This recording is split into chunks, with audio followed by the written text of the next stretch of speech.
man. Send lawyers, guns, and money. The shit has hit the fan.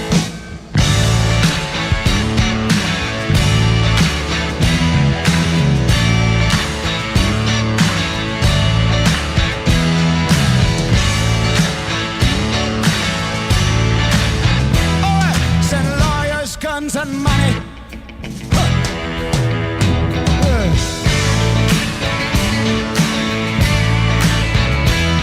Send lawyers, guns and money.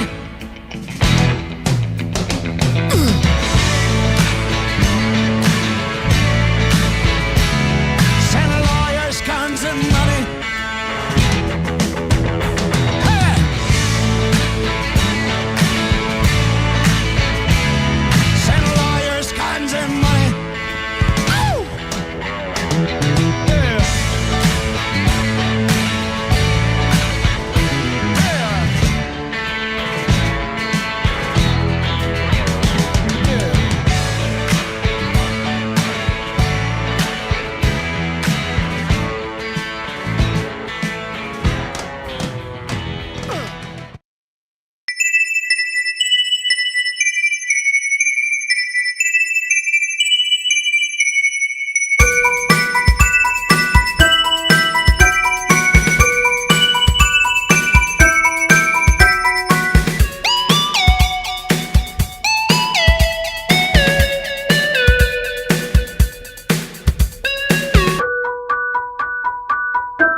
Hey, everybody!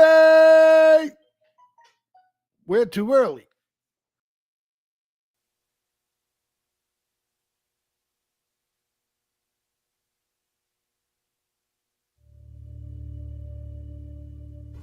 Why do you believe what you believe?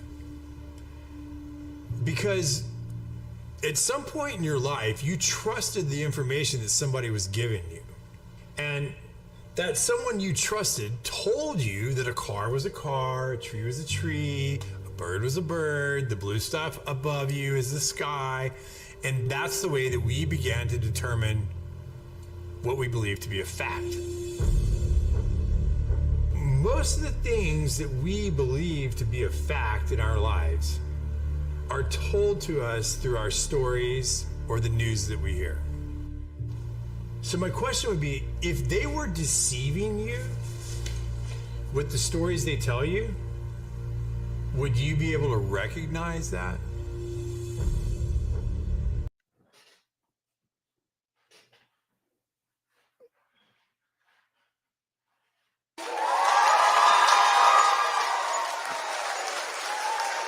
What's up, everybody?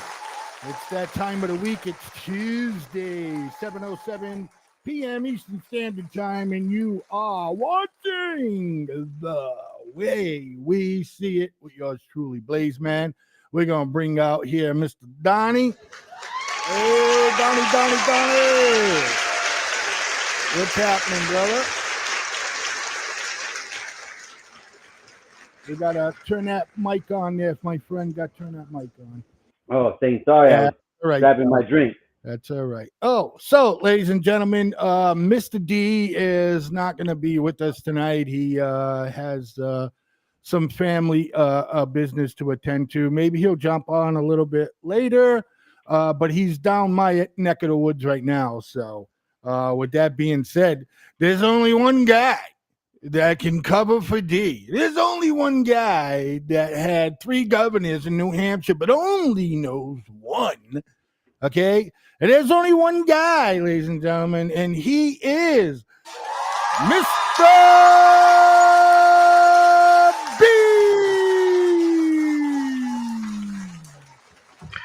Thank you, ladies, and thank you so much. And check out Hayseed over there coming up for air. Good to see you, Hayseed. Nice to have you in for the evening. How you doing, Mr. Mr. B? Blazeman. Hey, do you guys mind a story? I was thinking of something. Why I can't. Eleanor Rosencrantz, a girl that I knew back in my youth days, whatever else. A little story about her, about the coming of age sort of thing was happening. Um, we got into certain things, kind of sort of happy and whatever else. One thing led to another, and well, I just decided to bob lower, if you know what I mean. And shortly after going, I kind of happened to find this little piece of carrot. I'm like, oh, Eleanor, I know you're a vegetarian, but this is crazy. But then also happened is I saw a piece of potato and cucumber and onion. I said, Jesus, honey, are you sick? She says, no, but the last guy was. Fucking Christ.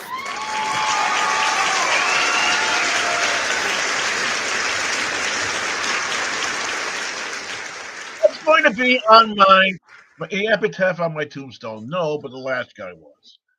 Right. So, look, we got a busy Tuesday. Again, the Democrats are at it again. That's nothing new, right? Wouldn't you say? Absolutely. And we got a voting day up over here, and things are going crazy, absolutely nuts. So the Democrats are coming all out of their skin. So you had said that President Biden was up around your neck of the woods in New Hampshire, correct? He was up here. He went to Goffstown, New Hampshire. In Goffstown. All right, so I'm assuming that Goffstown is like 600 people. No, Goffstown is like a suburb area of Manchester. It's it, and Goffstown happens to have the one town. Look at New my Hampshire. fingers. Look at my fingers. No, they're not wealthy. Oh, no. It's your blue collar kind of community, really. Okay. And there's a subculture there of Goffstown. It's called Pinardville. And the first time I heard it was Pinard, you figured snooty. No, it's more like Pinardville. I mean, if Revere had back streets, Pinardville would be it. I see. He shows up over into, of all things, Goffstown, right? And he's giving us things. Remember Tulsi Gabbard, whatever her name was, the one that was from Hawaii. She came over here. She actually got a place in Goffstown, New Hampshire. Tried to convince everybody, oh no, she's not Hawaiian. She's from Goffstown, so you can vote for her because she's a fake Republican, right? Trying to fake republicanism. She's still trying to do it, and nobody still trusts her. Anyway, he goes into Goffstown. This is where Tulsi settled, or whatever. He goes into Goffstown, and he had a meeting with people that they weren't resurrected from the dead, but they're very close to going to their final resting place. That's all that showed up for this guy.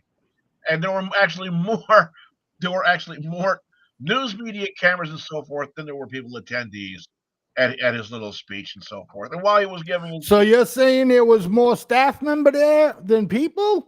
There was more staff member and more news media cameras and whatever else than there were general public from what I myself was not able to attend. But this is what I have been told, is that there were more people in the news media and Biden staffer people than there were actual people from the voters list. Right. They don't like him. They don't want him. Especially after this latest gaffe of mispronouncing that girl's name and then turning around and waffling on the idea of calling an illegal an illegal. They really, there were people that were out there that made sure that they knew, that they let him know they didn't want him here. He didn't belong. Did you see it in the news? Of course not. Why? Because, well, they love to protect their liberal ass. But that's what happened up over here. That's the real truth about it all. Right. So I guess let's see. Were you able to get a video of the gaffe that he had? And well, I got a video of him doing a speech in New Hampshire. I'm gonna bounce that up right now. Okay, so he just did the bumbling thing that we know he does all the time. Yeah. Well, I don't know. I just want to hear what he had to say. But B says he bumbled. I mean, we're not watching 18 minutes of his speech, so we're watching a little bit of it. That dude's just give it up. If the Democrats want a chance to win, they better find somebody else. I agree with that. Like I said, ladies and gentlemen, we're gonna catch just a few minutes. I just want to get an idea of what kind of bull crap that Biden was filling the little New Hampshire is. Do you know that bald-headed guy there? Absolutely not. All right, okay. If you know anybody from your state in there, you just let me know. I mean, what happened?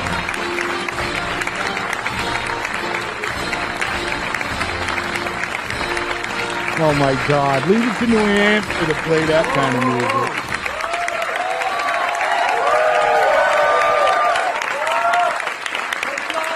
Good to see you all. Good to see you all. Thank you.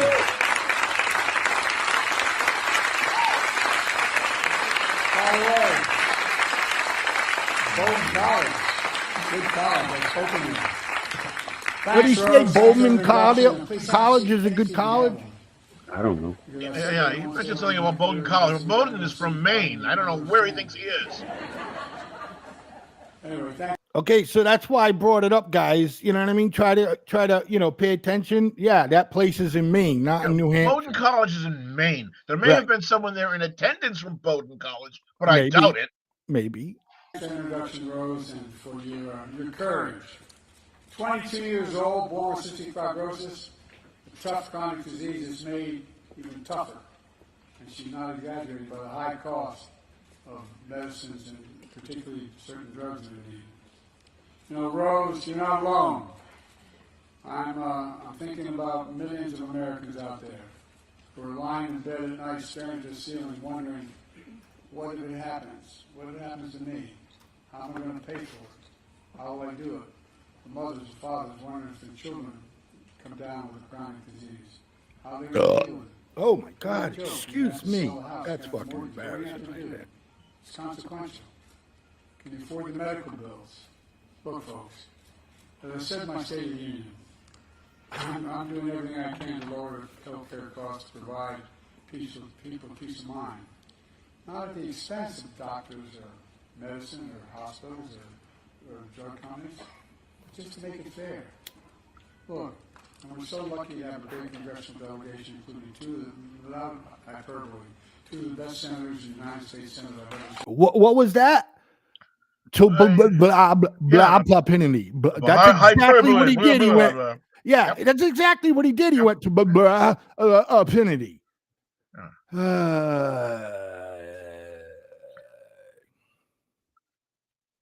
That's nothing. That's nothing. Right.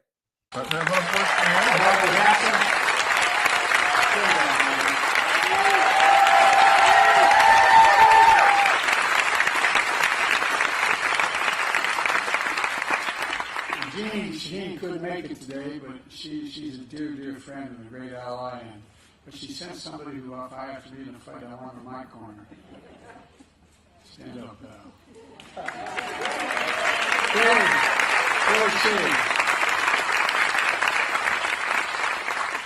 Look, I'm in New Hampshire to talk about the budget I released today that would, what I think, help in a big way. As you just heard, Rose, many Americans pay for prescription drugs more money than anywhere in the country. If I got you on Air Force One with me and flew you to Toronto, to Berlin, to London, to Rome, any place in the world, with the same prescription you might have for whatever you need, no matter what it is, and we could, by the same company, you can get it in all those cities. And guess what? It costs you between 40 and 60% less. That's a fact. That's not hyperbole. That's a fact. And it's wrong. And guess what? I've been trying for years and years, the U.S. Senator, to end it, and I'm ending it now. In the Inflation Reduction Act, a law I proposed and signed, not one Republican I had voted for it, we finally beat Big Pharma. Caps total prescription drug costs for seniors in Medicare $2,000 a year, even for expensive drugs. Maximum. Right now, for example, this is already passed. Can you hold this video for a moment? Yes, sir. Can you hold this video for a moment? Beginning. Now, correct me if I'm wrong. He said they've got a You're law wrong. that they passed. Okay. Yep. He said they've got a law that passed. He said not one Republican voted for it. Then how did the law pass?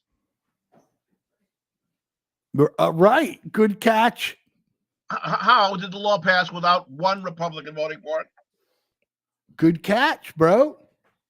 Keep them going.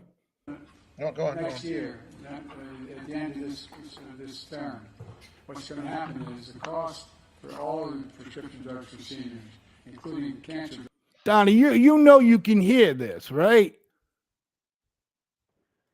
I'm saying, why would you guys believe anything that comes out of his dude's mouth? No, I but don't listen, understand. no, that's not what. Listen, I'm not sitting here looking for him to say something funny, Donnie. No. I'm you sitting said, here like listen. everything. The man is like he's having a fucking stroke on stage. And Trump does the same shit when he gets to fucking blabbing. Yes, no. he does. Yes, he does. We're beating a dead horse with this shit. Yes, the man rambles. He has trouble speaking. Got it. He Okay, got it. shit. You don't Why think would there's something why wrong would with you that? rambling You on don't about think that? you don't think there's dementia going on in this guy's head? You're not going to get told that. There might be some dementia starting in. There might be some problems. But I'm telling saying you. it. We're saying it gets out here of on office when that FFN will Network, come. Donnie. That's what we're doing. And Again, what's the point of this? it's I'm just saying, getting what's the point? worse. The guy it's getting can't worse. say 5 words without fucking one of them up. Trump is That's what I'm saying. He's only got about 7 or 8 in him, so don't come with this shit. Come on, man. I got a couple more. I'm gonna put you through a couple more, Donnie. It costs 10, 12, 15,000 bucks a year. Will not have to pay more than $2,000 a year, period. Working 90, continue, I want to cap prescription drug costs of $2,000 a year for roads and for everyone, not just seniors. It could be transformational. But that's not all. Instead of paying as much as $400 bucks a month for insulin for seniors with diabetes, you now only have to pay $35 bucks a month. Well, you know why we did that? I've been fighting that a long time, too. I bet everyone you know somebody who needs insulin for diabetes, yourself or somebody else. Well, it costs as much as $400 a month. You know how much it costs to make that?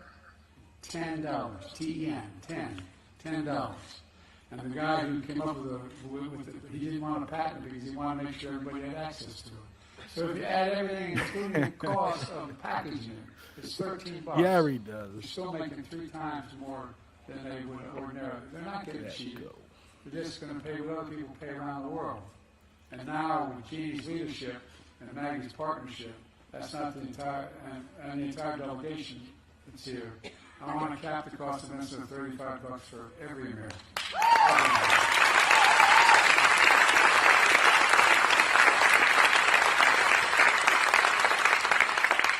When the first got it passed, it included all Americans. We got to reauthorize it. The other team wouldn't do it, so only for seniors. Look, for years people talked about this, but we finally got it done and gave Medicare the power to negotiate lower drug prescription costs, just like the VA has been able to do for veterans for a long, long time.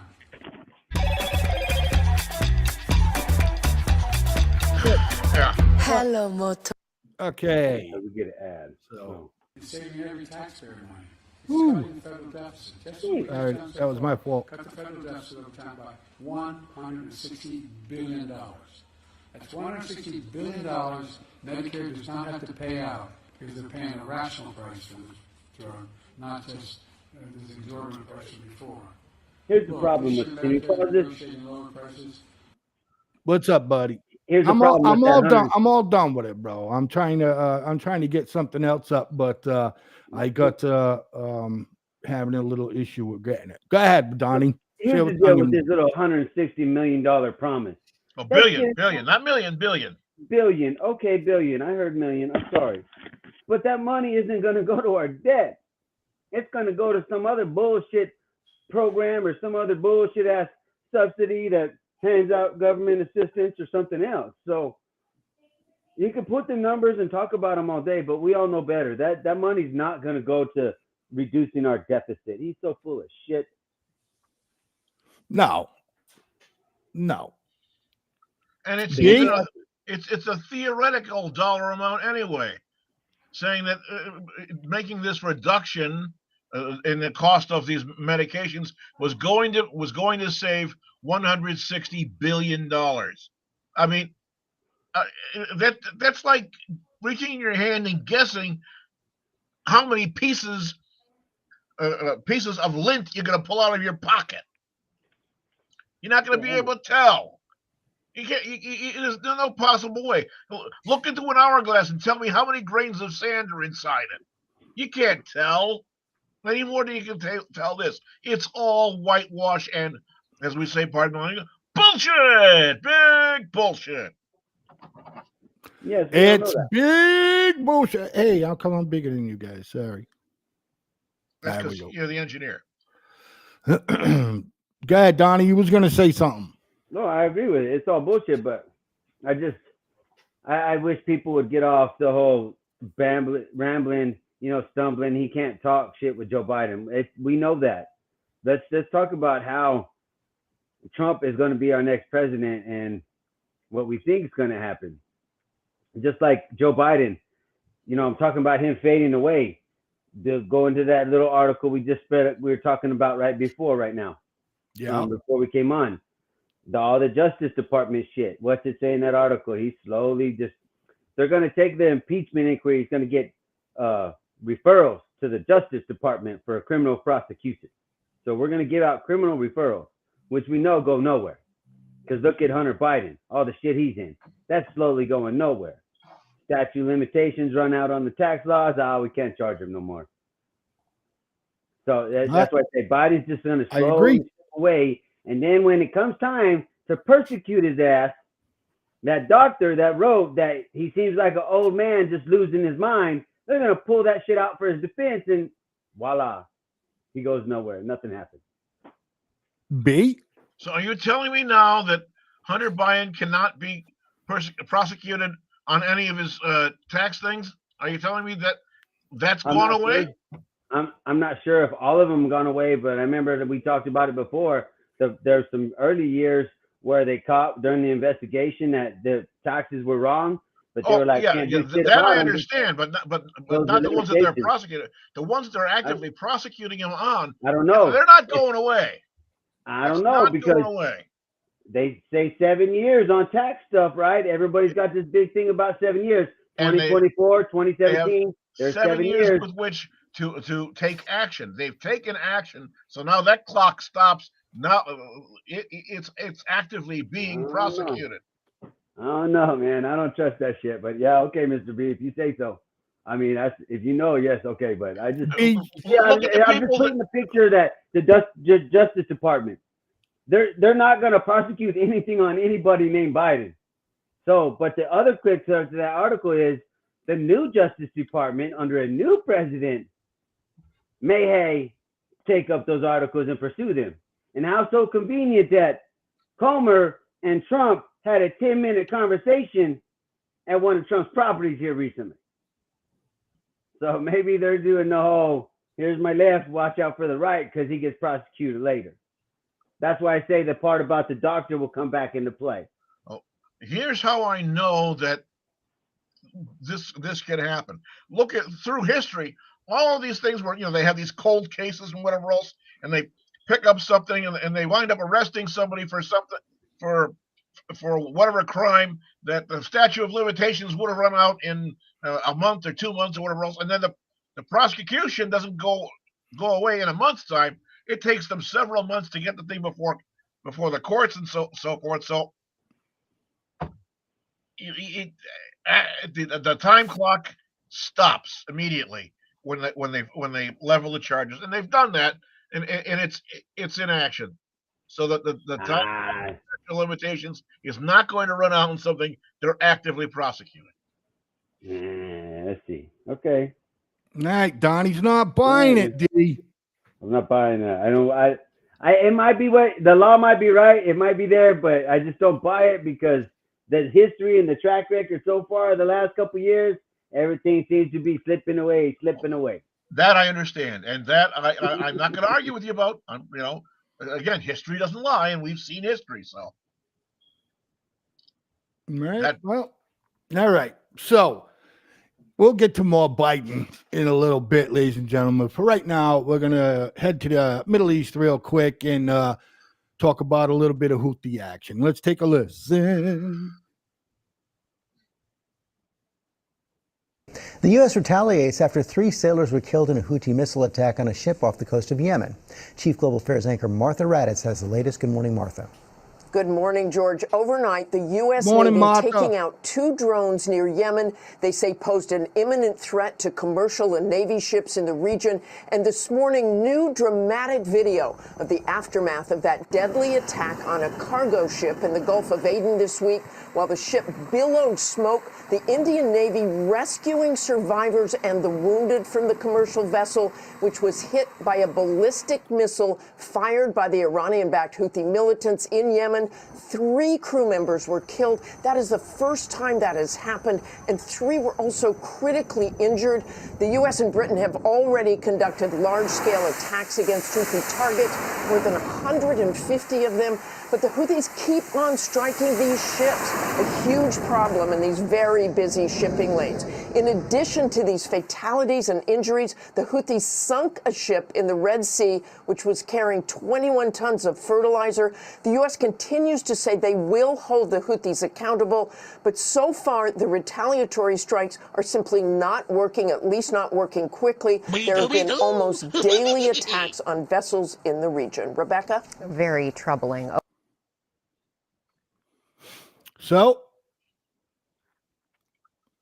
yeah, the Houthis went ahead and did this, and for the life of me, I'm really searching here to try and figure out why it is we keep hitting the most vacuous, idiotic things with our missiles. Why are we taking million and billion dollar freaking equipment and firing it into what? Into what in these piles of sand rather than doing something substantive? Why? What would be substantive? A major Houthi installation? They don't have those. They really don't. That's how they fight. They must have some sort of major area where there's where their command and where their government is. There has to be. Yeah. Okay. In Iran. Yeah. Don't hit it. Hit it and get it over with. It's gonna need to be done. No, then you start a war that you can't. You start a war you can't win. Can't win. You can't win by fighting Iran. We have no. What is there politically, or what is there to gain from doing that? Not a damn thing. Not a damn thing. You just make more people join the fight. They're not going to attack Iran. And all the Houthi people, they have little small places. That's how they operate. A lot of these ISIS groups. They're small and they go in force. That's urban warfare. I'm sorry. They dig tunnels. Look at Hamas up there. They dig tunnels. Okay, let me ask you this. They hate you. What's going to happen if somebody takes out, and I mean really takes out, Iran's nuclear program? What's going to happen? Like any other nuclear fallout, we'll probably all be dying soon. Really? Yeah. How do you contain it? How do you contain it? If you go blow it up, how do you contain it? How do you get all that shit, that the uranium and everything else that explodes during that explosion, when you blow it up, that gets in the atmosphere, that carries in the wind, that gets in the water stream, that goes everywhere? How are you going to contain it? Not our problem. It is our problem, because the airstream comes right over our ground. We still inhale some of that shit. That's the problem. Oh, bitch. You just can't bomb somebody with a nuclear bomb and say, oh, it's good. No, Chernobyl, you still can't go over there. Yeah, you can't. I mean, I'm sorry. I tried to pay attention as much as possible, but I had some work to do over here. I mean, here's the deal. Why are we in whether you like it or not, Donnie, it is true you had done your time back there for your country, so you are familiar with how the civilians work and all of that shit like that. So no, we're not gonna fucking nuke Iran. Jesus Christ. No, I'm not saying nuke them. You Take just out said go after their nuclear. nuclear program. Yeah, you Go just said, destroy and that's what I'm asking. their Listen, scientific if buildings. Iran had any kind of idea that they were close to building a nuclear bomb, Israel would have fucking attacked them already. Israel would have bombed the shit out of that, just like they did to fucking Saddam Hussein when he was starting up his program. Israel didn't ask permission from nobody. They just fucking flew their F-16s, below radar, whatever you have it, and fucking blew that thing to shit. Well, my point, why wait for Israel? Just go out and do it. Take this shit out. Listen, That's because why I we're asked. trying to start, conflict. You got to understand. You got to understand this is going to be conflict. What's going to happen is that every other Arab country is going to try to find a reason to fucking go after Israel And for they whatever. don't have it now. For There's a whatever. conflict now. You know? So, What makes you believe that there isn't conflict now? Go ahead, what Donnie. What are you talking about? Isn't conflict now? What makes you think that there isn't conflict now? Okay, they're doing it by proxy, but there's conflict. Damn it! Okay, but they're using puppets. Once again, Iran's been doing that for decades. Then shut them down permanently. Right, but how? That's I think Donnie asked you how? that. How? How do you plan on doing that? First and foremost, take their most dangerous possibility of a weapon away from them. Okay, so out their nuclear program and pound it so hard that it's back into the Stone Age. Well, that's why I mentioned Israel. Yeah. Well, don't wait for Israel. But that's why I mentioned Israel. Listen, but you're not listening to me. Israel will be the first one to do it. If they have the intel before we do, they're gonna do it right now. They're gonna a little busy right now. Well, we're talking about sending F-16s over there. Listen, Israel for fucking 4 nations and so many days, 14-day war, I think it was. And listen, Israel is crazy. That's all. That's all I'm saying. You know what I mean?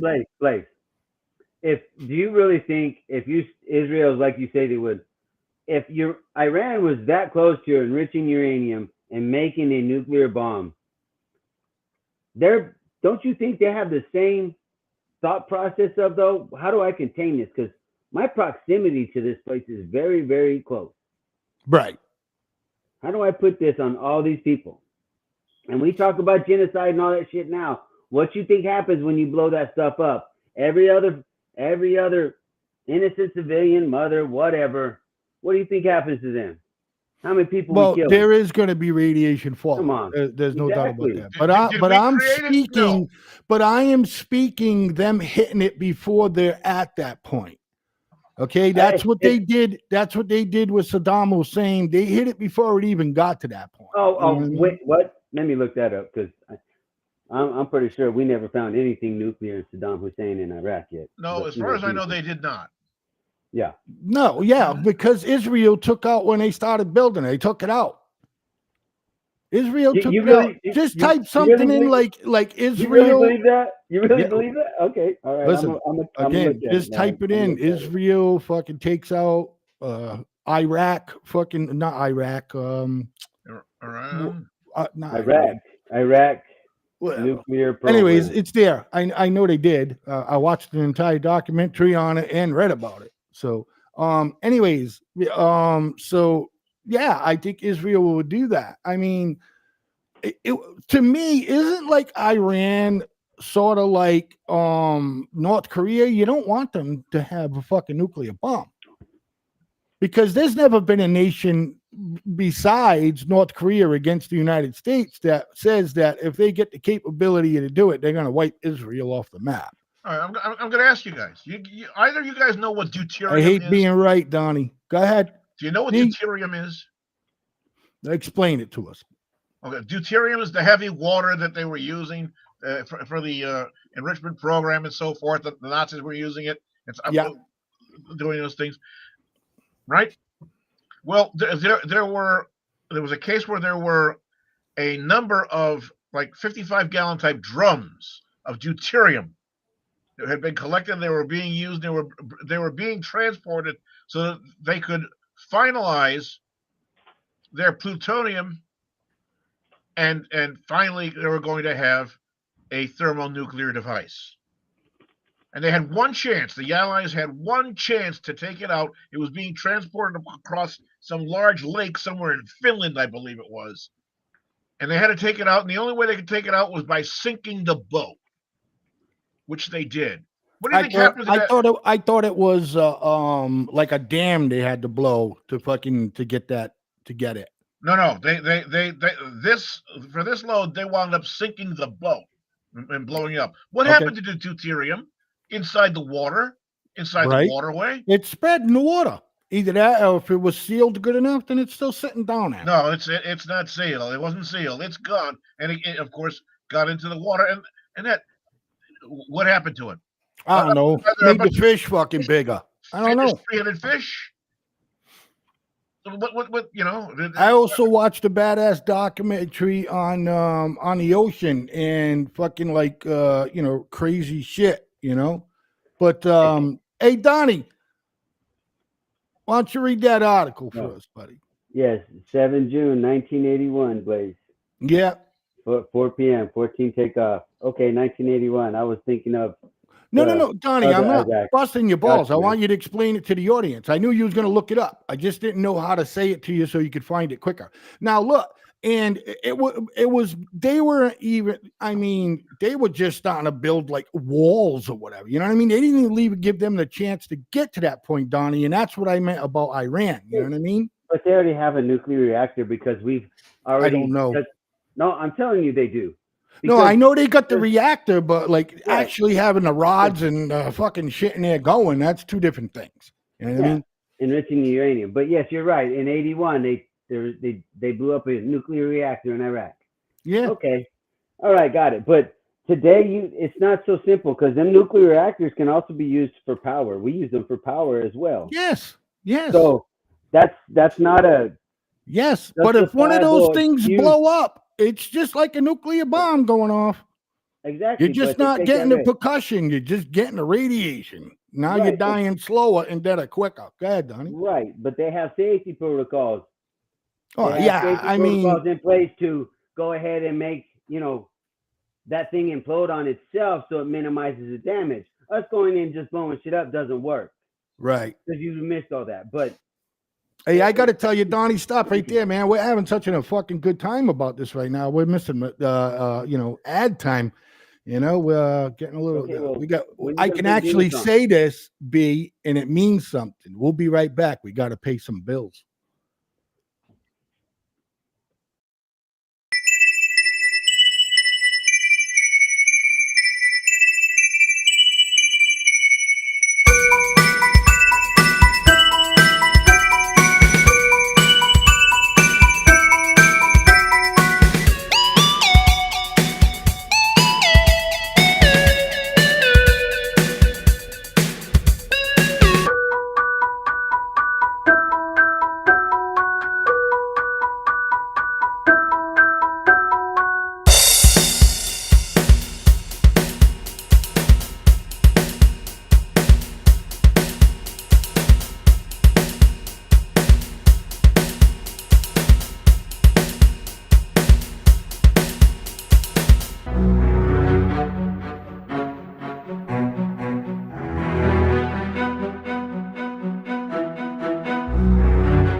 Shit has hit the fan.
Why do you believe what you believe?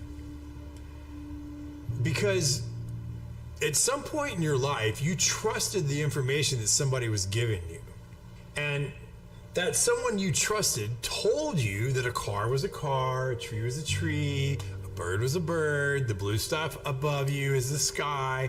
And that's the way that we began to determine what we believe to be a fact.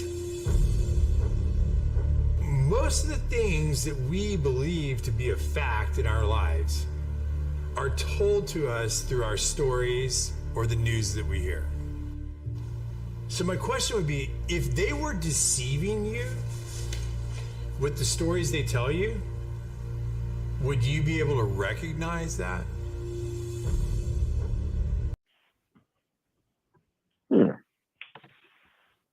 Strange. No answer. Strange. What? What? Hello, Mr. B. Howdy. Hello. Hello. Yes, I'm here. Caller, you're on the air. We're saying Am I hello on to the you. air? Yes, hello. Yeah, you're on the air. I just want everybody to know that this is Jack Kennedy, and Mr. B has voted for Joe Biden. I have proof of this. I have pictures of his oxygen tank entering the voter booth. Several pictures of his chicken ankles. He rode his tractor from his home in Epping, New Hampshire, to the local market basket. And being that I'm Jack Kennedy, I have many, many resources. I also have Jack, are you on? convoluting photographs of him with Marilyn Monroe. Oh, well, yeah, of course. Well, you know, hey. Hey, Sheriff, I want to see these things. I know, Mr. B. I'd love to actually see a picture. Yeah, yes. I mean, and I'm talking about, I want to see the chicken legs. Yeah, bring it on, man. Come on. Jack Kennedy has come on, spoke his piece, and now is gone. Oh, my goodness. That was So that, ladies and gentlemen, was funny. And by the way, while we were at our break paying our bills, I did some research for you. And yeah, you were, I'm sorry, it wasn't Finland, it was Norwegian. And they did do a lot of the work at the power plant. They needed the power plant from hydroelectric plants to use as much electricity as they could to manufacture, if you will, or enrich the water for deuterium, making the heavy water. It takes an awful lot of electric energy to make deuterium. But yeah, you were right in saying that they did do some sabotage things to hydroelectric power plants in the Norwegian country. Yeah. Yep, and that stuff in them 55-gallon barrels. Well, somebody figured out how to go down there and get it, so I wouldn't worry. Yeah, it went somewhere. That takes a lot to produce, don't it? Yeah, I don't know. Yeah, there apparently was an awful lot of it. Right. But remember, we're talking about Germans, and they're awfully efficient. Yeah. So, hey, you guys want to get into Plan B for the Republicans? What's your ideas on Plan B? I don't know. Okay. That's what I'm saying. What could be their Plan B? Because let's just do a hypothetical world where Trump doesn't make it to November. Given last week we were talking about how the Supreme Court, they said it was up to Congress to determine who could be on the ballot, not, them. I'll tell you what a different Plan B would be for the Democrats. Nikki Haley is a running mate instead of Kamala. Oh, no, that's a slap in the face. How many voters they lose? No way. You think they would lose voters like that? Oh, yeah. Because that, like what? That goes, okay, pull the race card and the black vote. You're probably losing that. Oh, they've already lost a lot of that. They've already lost an awful lot. There's still out there, though. It's 50-50, right? Let's go 50-50. You do that because you want to promote that, a woman of color up there that high, and then you ditch her and you bring in, what was her opponent? Oh, man. Nah, bro. That's not going to go over well. Technically, she is a woman of color because she was born of Indian people of Indian descent, from India. Nikki Haley. Whatever. But no, that doesn't fly in the real world, man. Come on, no. Well, She's not going to be considered a person of color or a woman of color, or she's going to be considered a, minority woman maybe, and from European descent or some crap. I don't know, but I don't see that flying. I can't see that. Unless you take the only woman I think they could replace Kamala Harris with would be Michelle or Hillary. And none of them say they want to go anywhere. So I don't think Democrats, that would be a good Wouldn't that be fucked up if Trump said he's gonna pick Hillary? no, God. No. Hillary needs a walker with a vodka bottle with a long straw in it, for Christ's sake. No, man. But who would be their plan B if they somehow finagle their way into Trump not on the ballot? How do you think that plays out? You think they go with Haley or Tim Scott? Look, man, I say if Trump wants her votes, her people, I would pick her. Well, I would pick her, and I think that would help him with the woman vote. You know what I mean? No. I don't think Trump has a chance with the woman vote. Oh, he don't have a chance. He got a lot of the woman vote when he ran the first time. Okay. I think it was like 41% or something. You want your plan B? Yeah. You want your plan No, B? Come on. Okay. Here you go. One of two people. Either Canadian Ted or Marco Rubio, and as a running mate, Vivesh Ramaswamy. Oh, no. You talking Ted Cruz or Rubio along with the Vivek dude? Yeah, he's talking about either Rama. Rubio or Cruz, and as a running mate for VP, Vivesh Ramaswamy. No. Nah, I don't know. Not Ramaswamy, whatever his name is. Not him. But hey, look, is what we're about to talk about starting to get hi Anna or Ann.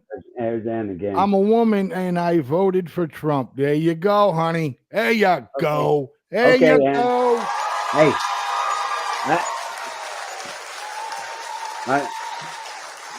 I just don't think Trump gets as many votes as he did last time. I just don't see it because all the E. Jean Carroll stuff, man. Yeah.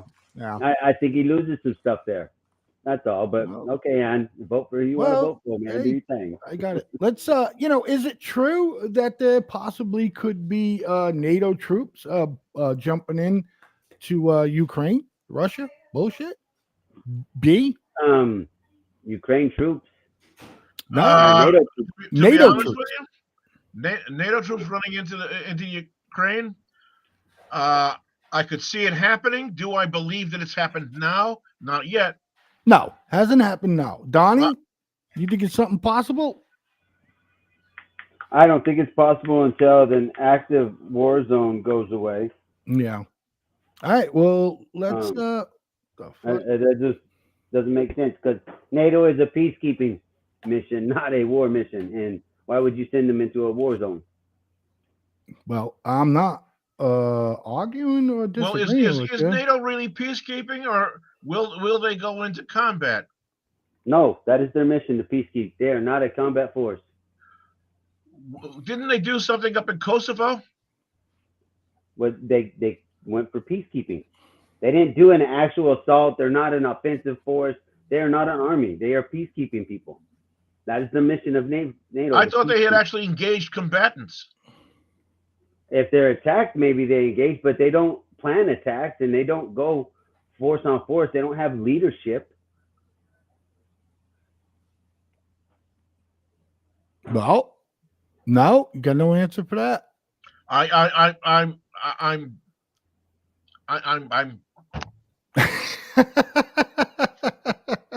I mean, what is the use? I mean, they've got the UN already for peacekeepers. Why do we need NATO as peacekeepers?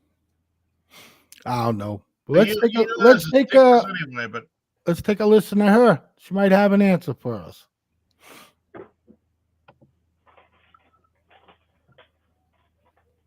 And we're trying to listen to her. Okay, give me a second. I had to switch it. So go ahead, continue, man. This is going to take a minute. Yeah, as far as I know, they have UN that they use as peacekeepers. Why would we have NATO as peacekeepers as well? I mean, it makes no sense. NATO's there for humanitarian aid. That's what I'm telling you. I thought the UN encumbered all of that, or encompassed all of that. United Nations. Oh, wow. I couldn't even tell you about what UN and what's the difference now. Because the NATO thing is it's an alliance deal. It's not really the United Nations, where it includes everybody in the world, is the United Nations. NATO is the alliance deal with Europe and America and all kinds of other things. The North Atlantic Treaty Organization. Yeah, so, but actual NATO troops that belong to NATO, I don't know. They're not there for a wartime mission. It's no different than when probably fucking the National Guards that are being lent to people down in Texas, Governor Abbott, so they can be used to do certain things. Now, if NATO borrows some troops and says, hey, you're under the command of the 82nd Airborne now, and the 82nd Airborne commander says, get your ass over there and fire a gun, well, that's a different story. But I really don't think that's happened. That doesn't sound right. You know what I mean? Right. It doesn't sound like the mission of NATO. So, all right, let's take a listen.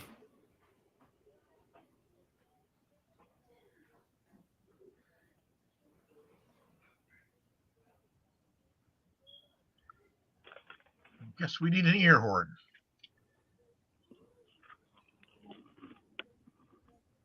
Are you having a hard time hearing it? Don't hear it at all. You don't hear it at all. No, sir.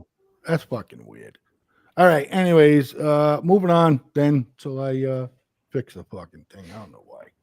Anyways, yeah, that's what I've been reading, that NATO is coming in.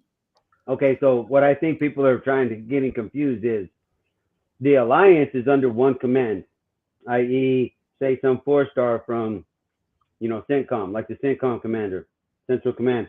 All these allied troops belong to the Central Commander, and those are actual troops from other nations that are actually trained for warfighting. Right. So everybody's saying, oh, those are NATO troops. No, they're not really. They might be fighting under NATO alliance and all the shit, but they're actual troops from another army, from a nation. So I don't count that as NATO troops. I don't think NATO even has like troops like what we're trying to talk about, like under a command where they can say, here, go do this, go force. It just doesn't make sense to me. Does that make sense? So if you're going to classify NATO troops from another nation, well, they're probably from the other nation's army. So okay, so you're telling me that different. If let's say I'll just pick Japan. Let's say troops from Japan get sent off over to do whatever in Ukraine, and they put the skin over their cap that says NATO on it, or they have flying their NATO flag. They're not then considered NATO troops.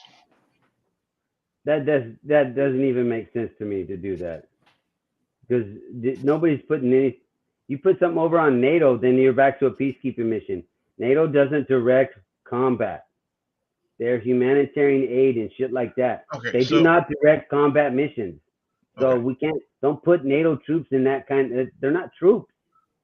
And if they are, they're troops from another thing, but it's just, they're not warfighters. Okay, so then if that did happen, they would be sent there just as peacekeepers. Yes. They're there for humanitarian. So they might be in an area that had seen combat, but the combat or the action has moved out, and now they're there trying to keep the peace and basically firming up the walls, so to speak. Maybe more than likely, gentlemen, I would see that. That's possible. I got it taken care of, boys. Thanks for your patience. Yeah, let's take a listen to it. In Ukraine is not unthinkable. This is the clearest indication of a possible and direct NATO involvement in the Ukraine war. Poland's foreign minister made these comments during an event marking the 25th anniversary of Poland's accession to NATO. He further appreciated French President Emmanuel Macron for not ruling out the possibility in a public statement earlier this month. Although France's statement did not find any takers among Western countries, it did spark a larger debate over Europe's support for Ukraine. Remember, the leaked call recording of German military officials also hinted at the presence of British troops in a war-torn country. British troops are reportedly training Ukrainian soldiers in using long-range weapons. Both the incidents had received backlash from Russia, with Kremlin warning that NATO troops' presence in Ukraine could risk a global nuclear conflict. Действия США и сателлитов фактически привели к демонтажу системы европейской безопасности. Это порождает риски для всех. Очевидно, что необходимо работать над тем, чтобы уже в обозримой перспективе формировать новый контур равной и неделимой безопасности в Евразии. Мы готовы к предметному разговору. Yes. So I get, okay, what they're describing as NATO troops is troops from the NATO alliance. So yes, you're talking about actual troops going and fighting, because those troops are from armies from the NATO alliance, like countries in the NATO. Okay, now yeah, that makes sense the way they're trying to explain it. But yeah, to think that NATO has some force that they go direct to go attack people, that doesn't. No, but you're right. 99.9% they're humanitarian, but they have where they get in there and kick a little ass.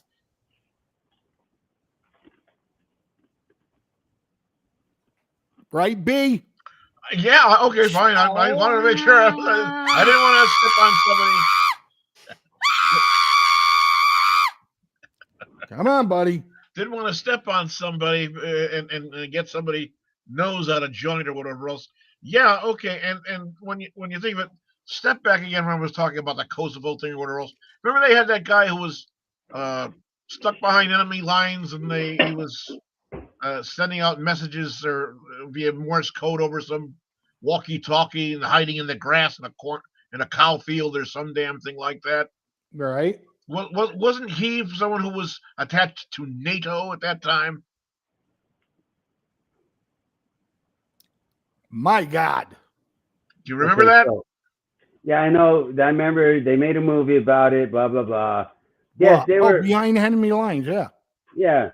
Yes, they were under what they call the coalition flag, and but once again, though, that they were part of a coalition to help. We have a player with peacekeeping. Hey, Carl, you're on the air with FFN Network and The Way We See It. How are you this evening? I'm good. How are you? All right, we're doing all right.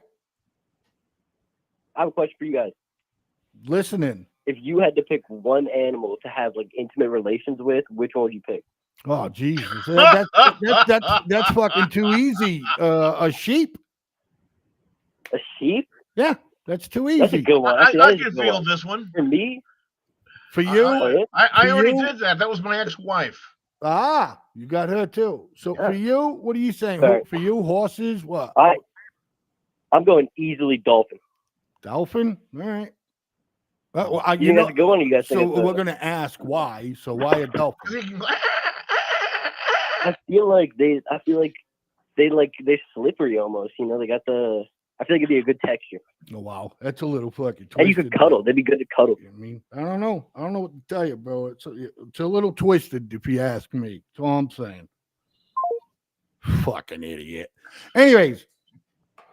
I don't, I guess we can expect to get this, right? So that's why now the company's going to hire a screener for the phone lines. You know what I mean? So yeah, or put it on a longer delay. Yeah. If that's with Donnie, would he run away? People so. I think he had to go out and get another tea bag. I mean, the two guys that are served in the fucking military, they run away when someone calls with conflict on the phone. Well, don't worry about it. No, I know Donnie. Donnie. I know Donnie. Donnie's like, fuck this on this idiot. You know what I mean? But hey, look, he asked the question. But for me, it would be sheep. That's all I'm saying. You had a good point too with the old lady. But with that being said, we're gonna go to a commercial real quick, Donnie, so you can settle down right now. No, I'm sorry, I wasn't talking about bestiality, bro. I was out, man. Yeah, I hear you. All right, we'll be right back, ladies and gentlemen.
man. Send lawyers, guns, and money. This shit has hit the fan.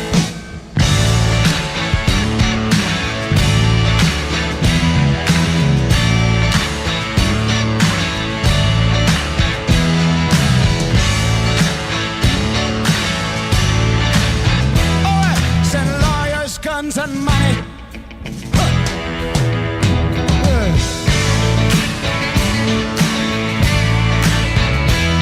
Send lawyers, guns and money.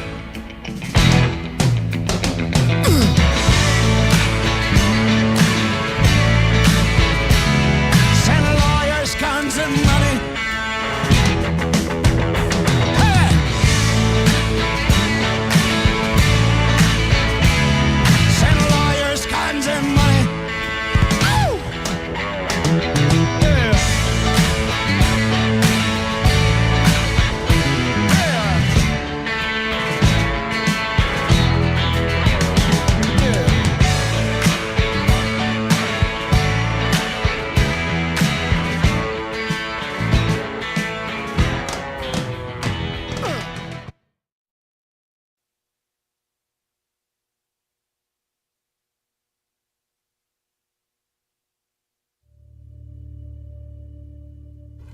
Why do you believe what you believe?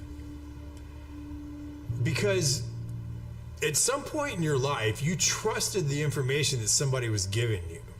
And that someone you trusted told you that a car was a car, a tree was a tree, a bird was a bird, the blue stuff above you is the sky. And that's the way that we began to determine what we believe to be a fact. Most of the things that we believe to be a fact in our lives are told to us through our stories or the news that we hear. So my question would be, if they were deceiving you with the stories they tell you, would you be able to recognize that? Wow, look at that handsome mug on the screen, ladies and gentlemen. I gotta tell you, look at him, look at him, look at him. He loves it all. He loves it all. What's going on, Donnie? What's happening? Hey, ladies and gentlemen, I got one to play real quick, and the boys are gonna have a good time with this one. So let's take a hearty listen. A hearty listen? A hearty darty. Statements and asking questions. Shut up, Donnie. They each will receive 3 minutes for an opening statement and 5 minutes to question the witness. The chair now recognizes himself for an opening statement. Robert Hur was appointed special counsel on January 12th, 2023.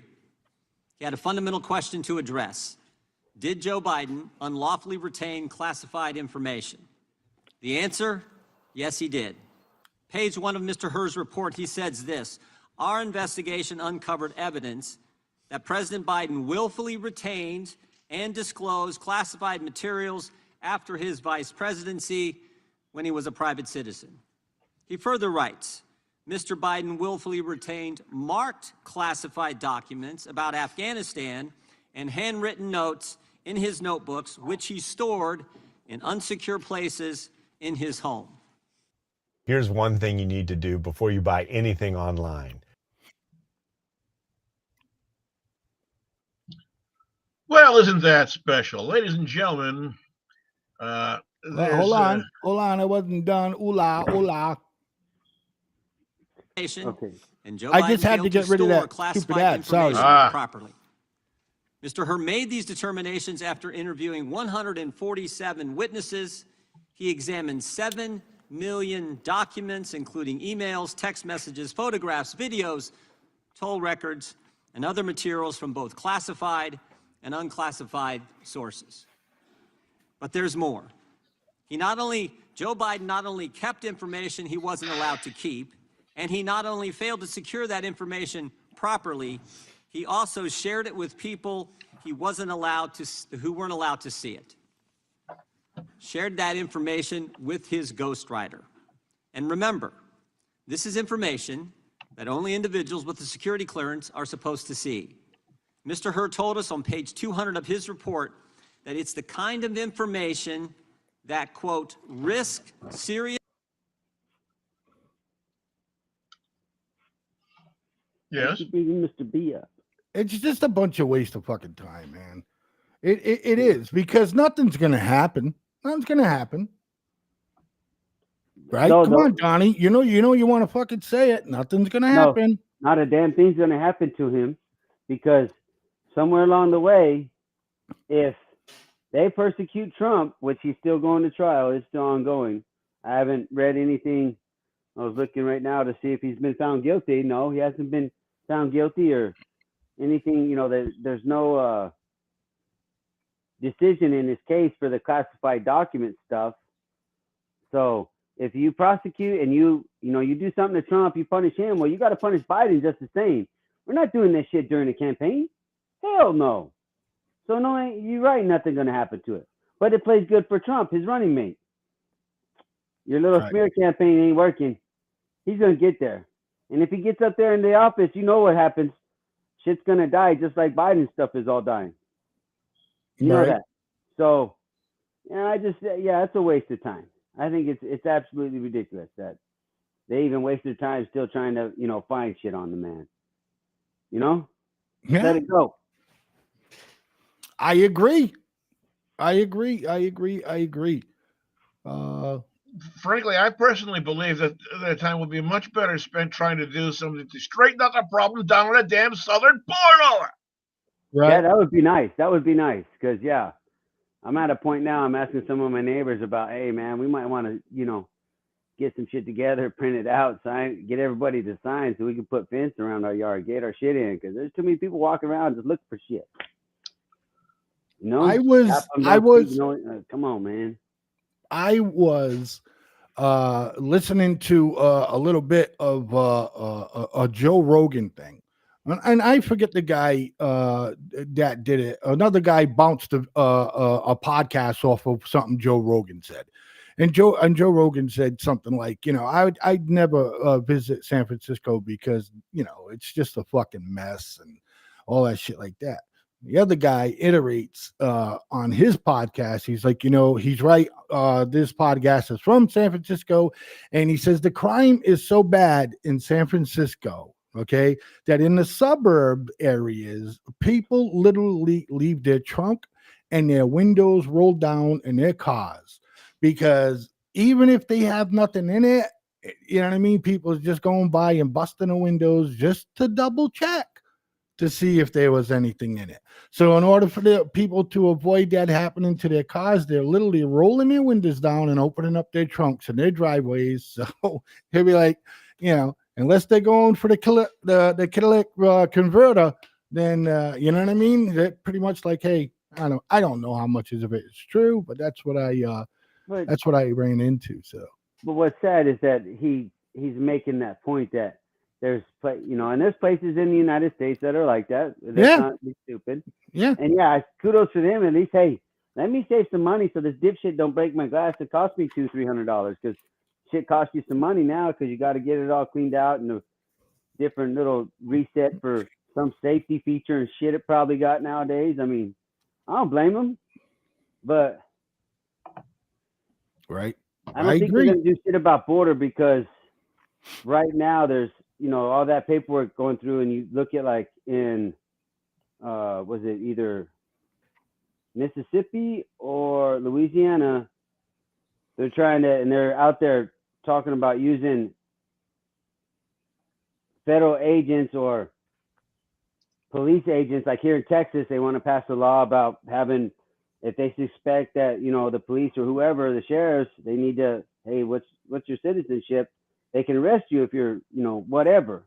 So you're using law enforcement officials in ways that they're not meant to use, like trying to get prisoners and everybody else voting rights in certain states, or having them go out there and help with policing voting places.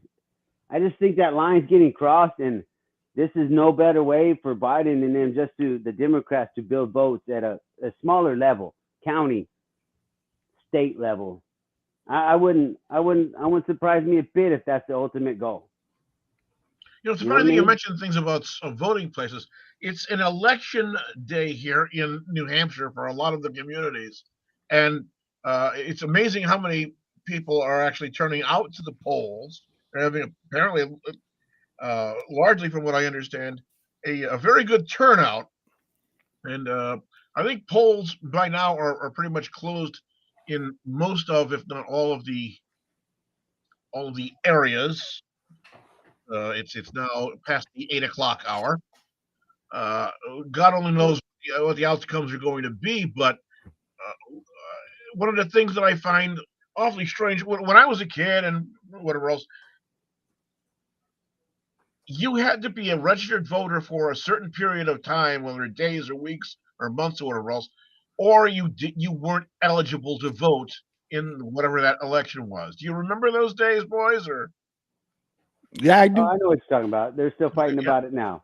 People Well, are fighting about it now. About no, like that little article I was reading talking about, what the states. They're like, no, we have laws here. Our laws say if you're incarcerated, you have lost your right to vote. So it's all going to be up in court. Well, I was witness to a couple that got into the polling area. They were not registered to vote, and they had the registrars right there, and they were the people registering to vote, and being handed ballots right then and right there. That is bullshit, if you ask me. But It that's should the not law. be happening. Then you got to go change the law. Petition to get the law changed. Because yes, that's part of. All of a sudden, we want to talk about elections, and Trump. They want to say, oh, it's bullshit. It was stolen. Okay, you can tell me it's that. Let's get over it. We'll say it's not stolen. But shit like what you just explained right there, Mr. B, talking about, all of a sudden in one state or one county, 20,000 votes, it goes straight up for Biden. You mean to tell me out of them 20,000 votes, all 20 went to Joe Biden? Once again, like y'all say, some bullshit. There's probably some shit that went to Trump. That's so easy to make things like that happen when all I got to do is go down there at the time of voting day, sign some paperwork, and I get a ballot. And I have in the past seen the things when they have people who are undeclared, and they say, "Oh well, you're undeclared." Oh well, yes. Well, I want to change that to Democrat, or I want to change that to Republican. They swap it over. These people are given in the primaries are given the ballots for whatever political party they're associating with. They cast their vote. Then they cast their vote, put the ballots inside the ballot box. Then they go back and they change back to being undeclared. Yeah. So what kind of horse shit is that? Because that's what's allowed. That's what the laws allow. I mean, why is it allowed? I couldn't tell you. I don't know, man. But you need to take that up with somebody that knows. But that's the problem everybody has with the voting system. It's too easy to manipulate at this point. It's too easy. I mean, look, what do you think that they did with mail-in voting? Yes, all of a sudden, every fucking Democrat on the planet knew about, you can mail in your vote. You know what I mean? It's like, give me a fucking break, But at the same time, this works for Trump. Explain. It works for Trump just the same. Because guess what? Now all of a sudden, some of his little undecided cronies or whatever, and all of a sudden we can have some people down there, and they're voting Republican for Trump. So, Trump just got to figure out how to beat the game. He got to figure out how to beat the game. That's the only way I see it. Because unless you go to some kind of system where you have to actually verify an ID right there on the spot in maybe the ballot booth right there, you know what I'm saying? Yeah. That's the only way you can or unless you do biometrics, then you can make sure somebody only votes once, because you can make sure that mail-in ballot isn't from somebody that died 20 years ago or 10 years ago or 2 years ago, like they were finding. People were died. It had been done for 2 centuries. And they're still voting Democrat. Wait, I'm sorry. How's that work? Yeah. The other thing that I happen to find absolute bullshit is, do people want to turn around and say, "Oh, you don't need a government certified issued photo ID in order to vote"? That's bullshit as well. Well, that's law. If I want to buy a gun, I need a photo ID. If I want to drive a car, I need a photo ID. if I want to get onto an aircraft, I need to have a government issued photo ID. Right. And it's as simple as you got to show your ID. That's all. Oh, but it's racist to do that.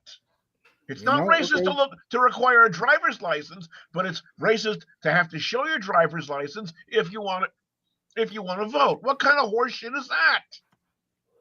That's what, in some places, that's the law. You can vote in local elections and you don't need an ID card.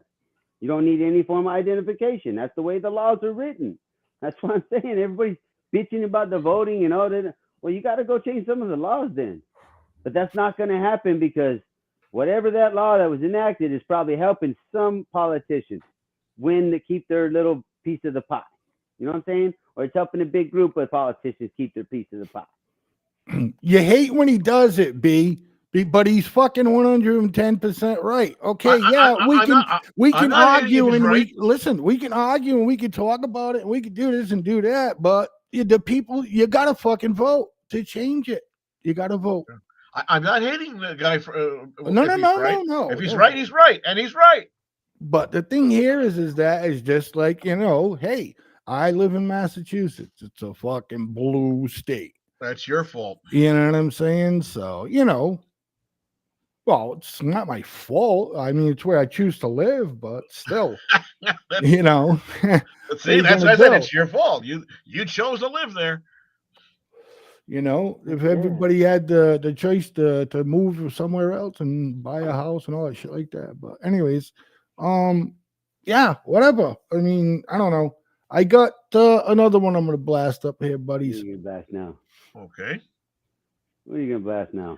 I pick them just for you, Donnie, bro. No, whatever, man. Here's the guy who's kicking off his general election campaign on the road up with Marjorie Taylor Greene. It can tell you a lot about a person who he keeps company with.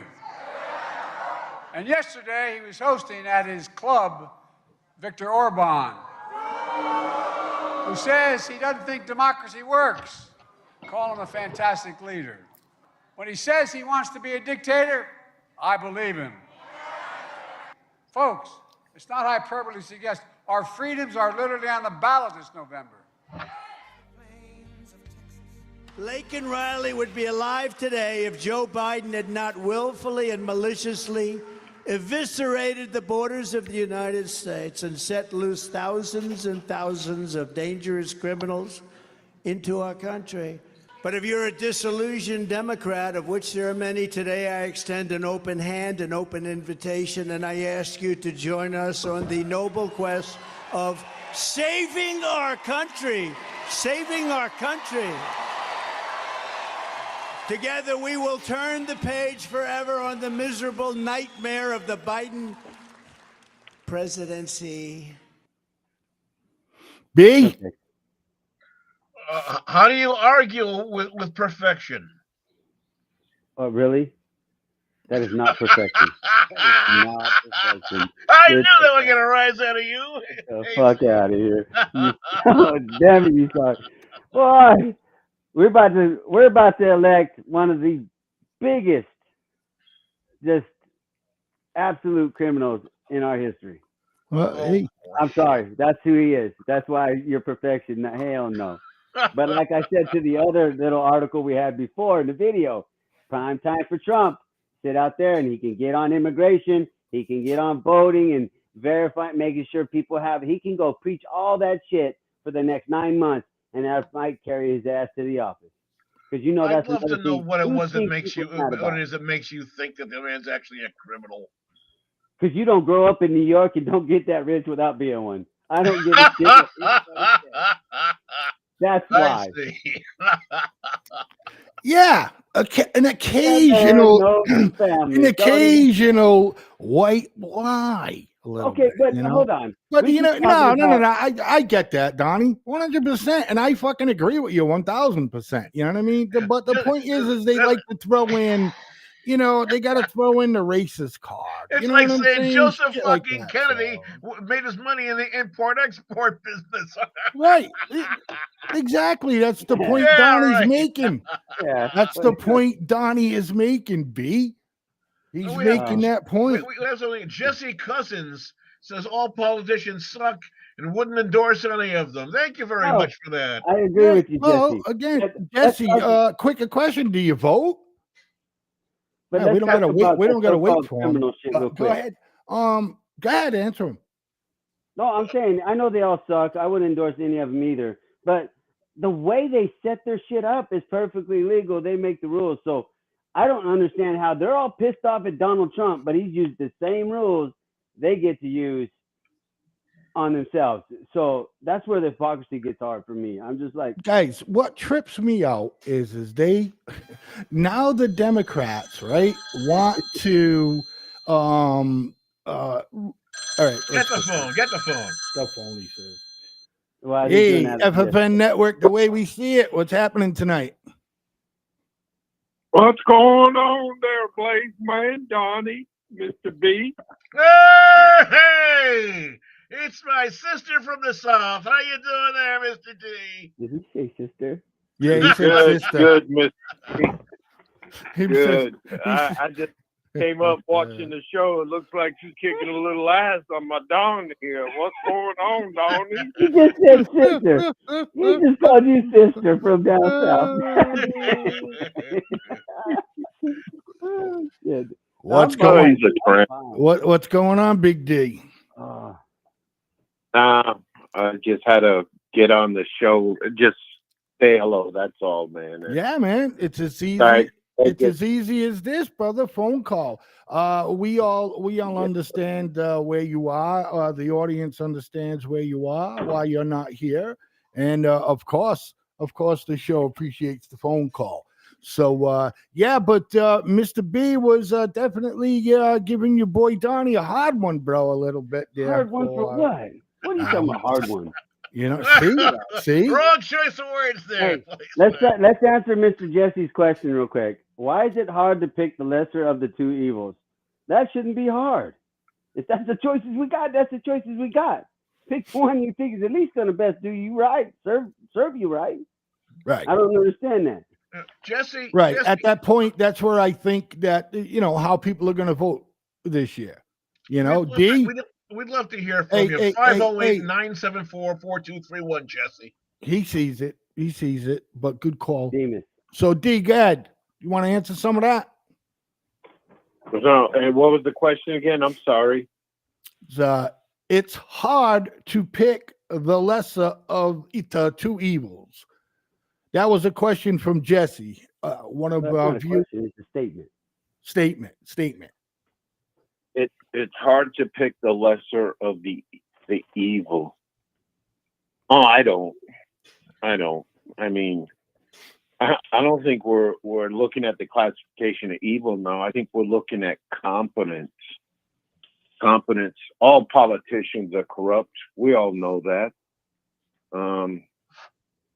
Yeah, man. No, it's a competency question, man. Fuck the evil. This whole country's a fucking shit evil world. That's all I got. Yeah. He's feeling it a little bit today. We understand that. Yeah, I mean, it's again, we all know politicians are crooks, right? And I don't do that like pick the lesser of the two evils. That. Yeah, I don't know. To me, that's like a cop out. Oh, I had no fucking choice but to do it. He was the lesser of the two evils. I mean, if you like the person that you like, you vote for him. Go ahead, Donnie. Okay, so maybe to try. Hi, to, Jesse. Jesse Lola. Hello. For Jesse there, Cousins, maybe you phrase it like this. At least I vote for the devil I know, and the devil I know it would be Trump, and at least I know he's about making himself some money. So I'm probably gonna make a little money too if I hustle. You know what I'm saying? If I get out there and work, I'll make me a little money too. So I'll take the guy that's gonna bring some money. Biden's just looking to give it all away. So if that helps you, maybe that's you justify your lesser of two evils, maybe. Right. B. It's funny that you mentioned that, Hayseed. What about the idea of this cashless society you keep trying to shove down our throats? I mean, how are you going to get yourself a side hustle if you got no way of hustling for cash? Oh, that's easy. That's easy. They got apps out there now. They'll just get more sophisticated. What do you got? I don't know. There's quite a few of them, PayPal, shit like that. But there's ones where you could fucking like touch one another's phones and they'll transfer cash right out of bank accounts. Yeah, but I don't think that's what he's talking about. What I Yeah, think what I he's do. talking about is No, he's asking how are we gonna, do a side deal, Donnie. In other words, you come to my house, how are you gonna buy the fucking stereo I'm gonna sell you? No, I don't. It's electronic currency. That's what he's talking about. I think he's talking more of. Some people start a small like house cleaning business, or like maybe go on and cleaning grocery store floors overnight, things like that. They do it, for as a cash business, something to keep them busy. And now they're talking about getting rid of cash altogether. Okay, yeah, that's going to screw up the drug dealers, but also it's going to screw up the little mom and pop or whatever else goes out and hustles a little bit more so they can put some extra food on the table for their kids or help raise their grandkids or whatever else. There'll be a card and an app. It's up to you what app and card you want to get. And your funds will be there. Go ahead, D. So I spoke with somebody about this today, about the generation just wanting two hands out instead of putting two hands forward and working. But let's look at it this way. AI is right around the corner. We never thought we'd be communicating this way and stuff. And AI is just going to make everybody a lot of money. I'm serious. No, let's look at this. Look at the cell phone during our lifetime. What's going to happen in 40 years? I really don't believe a human in a regular country, not a third world country, will not have to work. And I yield. B. I don't want to trust AI further than I think to throw it, because you know what? When the power goes out, guess what happens? You ain't got no AI anymore, and you're gonna have to rely on this old thing right here and these two things right here if you've got them, if they're usable. Yeah, but B, he said 40 years, so that's not for us to worry about. Well, look, if I'm lucky, I got 4 more years. You know what I mean? B, Yeah, so fuck it. You know what I mean? Shit. But anyways, I'd love to be around in 40 fucking years. Don't get me wrong, right? Because I would definitely not only be happy I'm still around, but I would look at the little fuckers that are my age now, and I see, I fucking told you so. We kept telling you, you little fucking bastards, this was going to happen. You know what I mean? Right, Donnie? Right? Come on, bro. Okay. Right? No, I don't want to be around. I don't want to be around in 40 years just to tell somebody I said, I told you. I want to. Well, come on now, fuck, Donnie. Don't I say you don't want to be around. Because we got things to live for. Come on now. Not just around, because around 40 years saying it's your fault. You wanted $15 an hour to flip hamburgers at McDonald's. I think more of the cashless system you're talking about, Mr. B.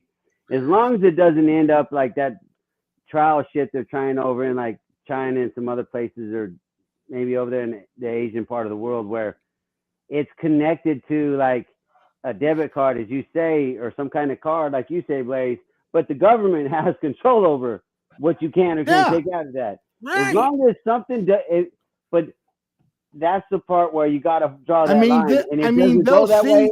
I can see some of it happening, but I don't think we ever go to something purely cashless. Right. Unless, technology gets it to the point where trade on a. I got you. When we come back from a break. Listen, thanks, B. When we come back from a break, I've got something. I want to talk. I want to tell you something about this Bitcoin crap. Go ahead. All right, so we got Bitcoin, and I do want to answer Jesse Curls Cousins is a question when we come back. Everybody stick around. We'll be right back. Mr. D's going to stay on the phone. You know what I mean? Don't worry about that. We'll be right back, everybody. We'll be right back.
desperate man.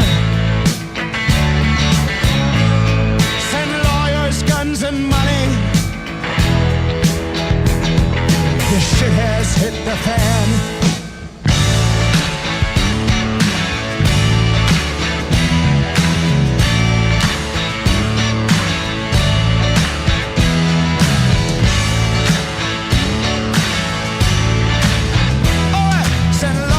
Guns and money.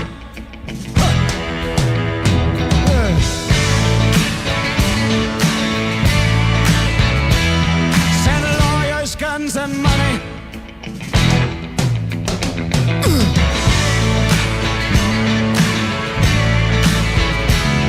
Send lawyers, guns and money.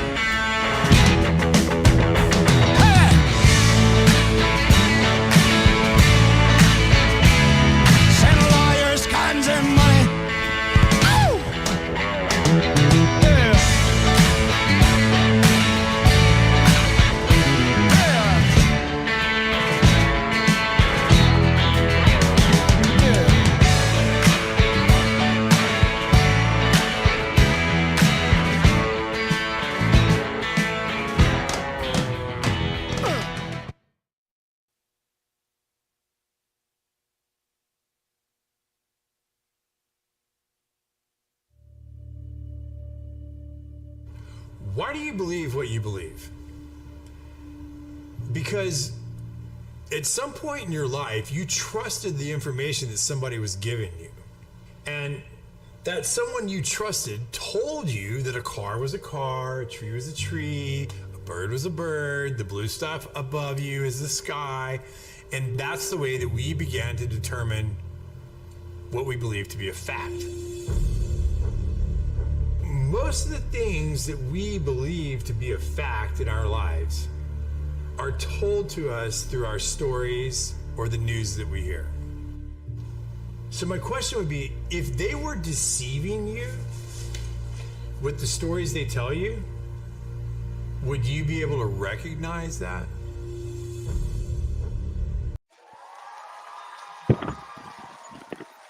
Hey, everybody. Excuse me. Thanks for everybody for sticking around with the way we see it. Just four good friends that got opinions on every freaking thing. You know what I mean? And plus, we put on a pretty damn good show. So anyways, we did want to go with B. You said you had something you needed to continue with real quick. And then after that, B, we want to answer Jesse Cousins' question. How many of you we have here have heard about the Bitcoin thing that people are investing? Yeah, it's been around for a while, B. Yeah, So I'm pretty sure a number of years, a couple of decades, maybe. I don't know. It was started by, I think, by the same ones that tried to start Facebook with whatever his name is there, Suckenbloth. Yeah. But his name was Spunkelmeyer or something like that. Winkle Spinkle or whatever name is that started the Bitcoin thing. Anyway, I got a phone call from my brother the other day who was lamenting that he had lost some $70,000 that he had invested in one of these Bitcoin sort of things that suddenly turned around and went bankrupt. You believe this shit? So he lost $70,000, or he's lost $70,000, or he lost out on 70. No. He lost $70,000 invested in some Bitcoin, whatever it is, thing that I guess he had fractional Bitcoin, whatever it is. The company that he was using, he was investing in, suddenly turned around and went bankrupt. Okay. And somehow or another, these Bitcoins that, or whatever kind of coins they call them, that they have supposed to be one of these monetary, whatever it is, coins. All of it, zero value. Okay. So he made a fucking terrible investment. The warning is there, folks. I mean, Bitcoin is nothing. There's nothing there. There is nothing. it's a concept. There's nothing real. People are putting money into this thing. It's in the fucking air. The price is going up. It literally is in the fucking air, B. You're right. Right. It's nothing. You're throwing money into nothing. Throw it in my direction. You want to throw it into nothing. Right. Hey, I mean, Hasty, you've got to have some sort of insight in this. What is going on with this scam? He's gonna get us right now because he's looking shit up. There we go. Get him, Donnie. Digital currency. Come on, Donnie. Light it up. Digital currency. You say there's nothing there. It's in the air, but Venezuela, that is the official currency of, or they do a lot with digital currency. The FDIC and the Treasury Department are looking at digital currency as a way to do trade. Some investment firms are doing managed accounts where they manage digital currency investment for you. So yeah, digital currency is coming. That might be part of your cashless system where your currency is digital. That's why I say you got to be careful with that. You're saying maybe B's friend just got beat? Yeah, he took an investment and he lost. Like any other investment, like stocks. Yeah. You lost out. You got to be. I'll tell you, I know gentleman, upstairs in the house, is almost one here at the house. He messes with that stuff, and there's ups, there's downs. Right. Just some of the younger generation are into that. They would prefer. I don't know, man. For me and that kind of shit, because I see my oldest son and his friends, they play with that shit, And the way I look at it is like I looked at my kids, and it was like a pretty substantial amount of money on there, right? And I was like, fucking take that out, And he's like, oh, no, man, I'm going to leave it there. I'm like, so what? Take that out and then fucking invest just 10% more of that back into it. If you think that company's going to get that strong, then, you'll make money. You're not making money by leaving it in there. Because if you leave it in there, shit like that happens to Mr. B's cousin or wherever you, and you fucking lose $70,000. I'm sorry. Okay. If in something and it goes up to $30,000, I'm taking it out. That's me. There you go. Me. There you go. Okay. But some of these guys that have been invested in Bitcoin have been investing fractionally for years. So for them, the mindset is different. And to go back to if there's an EMP and you're on digital currency, I don't know. You're probably screwed. Right. Yeah. And there's a whole lot of other shit that's going to go wrong if an EMP goes off. But understand that an EMP only lasts for a certain amount of time until whatever problem, whatever got transformed or whatever blew. Once that's fixed, guess what? Digital currency, everything, electricity is back online. EMPs are only effective for so long. So as long as they can recover the records. You're right. And that's where maybe all that has to be hashed out. But I'm telling you now, the Treasury Department is looking into a digital currency and looking to monetize it and standardize it so they can tax that shit. Don't think they're doing it because they want to be nice. No, they're looking a way to tax that shit. But understand this younger generation, and I agree with it at a point. Digital currency, if there's one currency globally, guess what? I can pay for shit in China or Japan or wherever I'm at, and it's all the same. So that's part of what. Hey, Donnie, it sounds like Ann has been looking at shit up. She says 1 year if it's a bomb. Okay, that's 1 year. That's 1 year. So you better figure it out. But once again, you can recover from that. You go in. So, I mean, I'm just saying, think about that piece of it. I can, whether I'm going to Canada or whatever, I don't have to exchange currency. I don't have to do any of that. I can pay for it all at once. I go to fly to Europe, I'm feeling on the same shit. Right. I'm buying everything the same thing. There's no more I need to, stop at the wherever or get it from the bank because I'm going to Mexico, so I need to get some pesos. None of that shit. Right. Right. Touche, man. Touche. But that was good. And I want to get to, Jesse's comment here. And he says, most people are smart. Society as a whole is quite stupid. B? I've always kind of, for the past maybe 30 or so years, I've been living along the line of my theory of the 98%, 2%. 98% of the people that are out there are pretty much brain dead. The other 2% of us have to deal with them. That's been my experience. It's been my experience. Donnie? I would tend to maybe say yes. I can agree with that because if we look at history, we repeat ourselves and all the same mistakes. So I would say that, but I don't. My definition of smart might be different than yours. So I kind of try to hold my tongue when it talks about people being smart or not.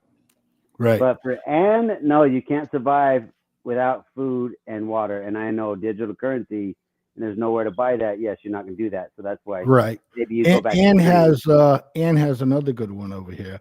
Einstein said stupidity and genius are different because genius knows its limits. There you go. That is, hey, that's a great statement. That's a great statement. So you know your limits, how far you can push things. Well, it was said by a great man who these young kids probably won't even fucking know existed in about 10 years. You know what I mean? Yes, because what he brought and everything will seem irrelevant because it's just like this, like the whole thing about, I get on my daughter sometimes about there's no Wi-Fi out here when we're in the car driving down the road. I'm like, Wi-Fi's at home. You're trying to get on cellular data. Yeah, it sucks. But there's no Wi-Fi. They can't comprehend that there's a difference between the two. All right. I got you. Yeah. I got you. Same thing. It's just not relevant to them. Data on your phone is not as good as the Wi-Fi at home. Yeah, I got you. So it's the same thing there. What he did, what everything else. Yeah, people just that's think the first thing. Irrelevant. That's the first thing that my baby niece. She's like 6-7 years old. She comes over the house with a new device. That's the first thing she walks over. Uncle. And I'm like, what? She goes, I need the Wi-Fi. Yeah, exactly. I gotta put it in. So, you know what I mean? Hey, so it just becomes irrelevant over time as we evolve. Right. And yes, and some of them don't know about Albert Einstein now. Yes, he's 100% right. Right. Yeah, you're absolutely we right. have governors. Keep them coming. This is fucking awesome. No, but think about it. We love. There's nothing about Einstein. Well, we don't teach our kids, but we got governors like DeSantis and Newsom who want to tell book writers what they're going to put in the book and ship to their state. I'm sorry, man. I can't get with that one. No. And then have it read by a cross-dresser. Right. Wait a minute. To children. I don't care. But what do you say that again? They don't want to. They're gonna vet. They're gonna vet books that come in to make sure it's okay for that state. Yes. They want certain editions sent to them. Like Newsom, they want certain things in the history book put in the history book. Or this event, and they're gonna say this is a kind of edition we want to put to our kids. And you got DeSantis in Florida, he's telling the same book writer, I want a different edition that has this stuff in there. Because in Florida, like we put on there, there's no diversity and equity inclusion deal. He doesn't want anything in the books that teaches that. Well, in California, they want to teach that. So there's the difference in what we're teaching in education level, and you start indoctrinating people maybe. But you change what the little ones are growing up learning. So if you don't put nothing about Einstein in the shit like that from what they did in history, well, then of course they're not going to learn it. Does that make sense? To me, in the newest version, Albert Einstein was a Negro slave who freed Abraham Lincoln. They might say some shit in there like that, which represents no facts. That's why I say it's a book writer. How about I tell you, hey, I'm gonna put facts in this book, and you get it like you get it. Or don't buy it. Manipulating history and all the facts to meet up with whatever their particular narrative is, and it is stupid. It is senseless. It is poisoning the education of the children. And you want to wonder why we're like 35th behind in the education of our children among nations, among the world. Yes. Okay. So guys, I have let's see. So listen, here's my thing. talk a little bit NASA, if that's okay. Yeah. NASA? All right, yeah, let's a talk little NASA. NASA. Sure. Little Here NASA. you We got go, 9 Blade. minutes. We Here got you go, 9 here you minutes. go. Let me hear this. Listen, here's another thing that's fucking driving me bananas, right? So we're spending another, $12 billion because we're gonna shoot a rocket with astronauts on it so we can fucking orbit the moon and come back. And what's the problem? Didn't we do that already? Oh yeah, are they going to land it, or are they just going to circle? Didn't we do that already? Why are we doing exactly every fucking thing that we did the first time to go to the moon instead of just go to the moon? Because it costs more. That way, people can get richer. Well, I understand how the cost goes. Right. I'm just saying. Okay, this shit. I'm telling you. Listen, I'm gonna be the first one motherfucker that when they get on the moon, okay, because I think now we literally have the technology where we could get to the moon, right? And I would be like the first motherfucker to be like, all right, get the fucking cameras over to the old site. Come on now. You know what I mean? Get them over there. I want shots. You know what I mean? I want shots of the doom buggy that you fuckers happen to fly all the way up there. You know what I mean? In a paper can. You know what I mean? You literally attach the fucking Jeep with, 50-inch tires, 4 of them, mind you. You know what I mean? In it, you guys, I want to see all of that shit. All right? You want to talk NASA? You want to talk NASA? You realize who you're speaking with here? Do you realize who you're speaking with here? The word NASA do you remember the story about to deceive, Apollo the 13th? Apollo 13.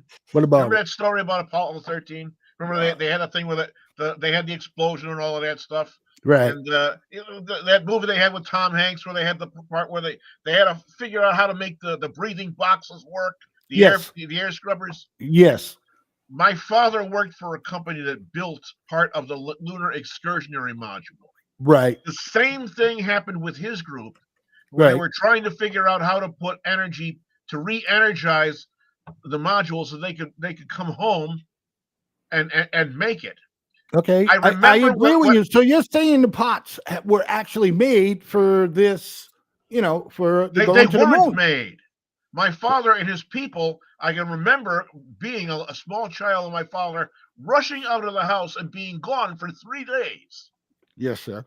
No, listen. While they were there trying to figure out how to rewire a wiring harness so that it would backfeed electricity from one module to the other.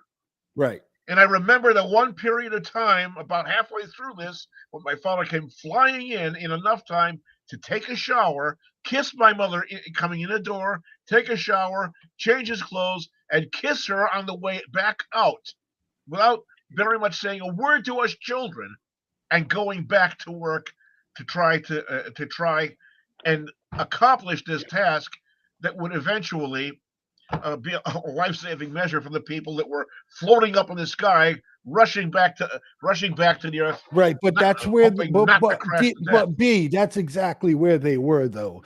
They were outside of the Earth's atmosphere. Oh yeah, they absolutely.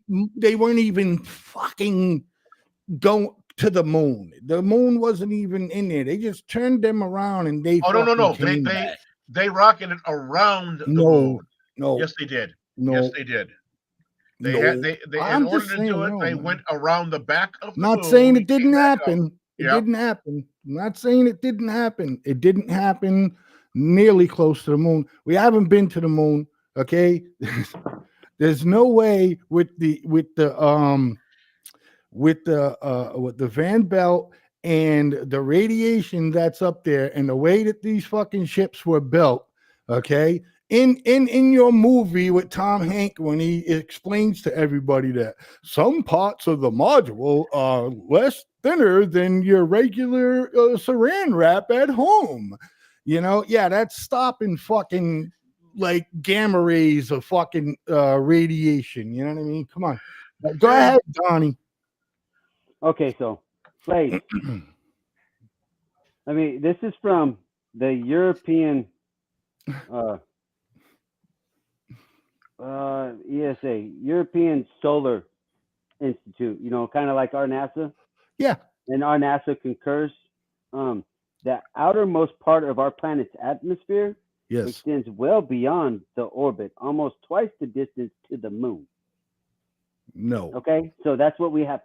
Okay, so you know more than these people that study this shit on a daily basis. Is that what you're telling me? Is that what you're telling me, Blaze? I fucking read shit too. I played videos for you guys where other scientists telling the difference between the atmospheres, man. And that was you played us videos from a 1980 PBS. Oh, I'm gonna have to get the video again, man. Okay, go get your shit from 1980. That's damn near, you know, what is that, 30 years old, 40 years old? Get the hell out of here, man. Hasty. 80 and now, what's the difference? He still believes that Boris Yeltsin is in the Upper East Side of New York making soup in a deli somewhere. Come on. He could have been. Okay, He could have been. So, Mr. Cousins, the Nord NASA to deceive, I will give you that because they ain't no government agency like that going to tell you the whole truth. So they just like politics in the White House press conference lady, man. They're gonna dance all around the topic. Yeah, no doubt about that. Understand about NASA. Let's understand what NASA does. A lot of our technology comes through there.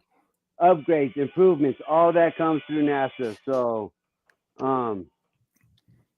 it comes through. It comes through like Black Ops and shit like that. They get the technology and then they release it out to the fucking What are you talking about, Black Ops, boy? But yeah, again, I'm aware of the time. Larger than they have told us. So listen. So let's see. So do you suppose then that the world is larger than they have told us? The world, the planet Earth? I don't know. I think I don't know. Earth? Never measured it. I don't know. But no, what I think my response to that question would be: hey, listen, I'll definitely 110% take all the bullshit back about my argument about the moon landing, but I will never fucking sit here and talk about a flat Earth. Do you understand that? We never said anything about that Uranus thing there. Okay, so the flat Earth thing is easily debunked. There is no way. It's physically impossible for the Earth to be flat because there's no way in hell I could sit here in Kyle and have sunrise, noon, sunset, midnight, all in the same location. I don't have to move at all. There's no way. So you have to be on a sphere floating around. That's already been proven.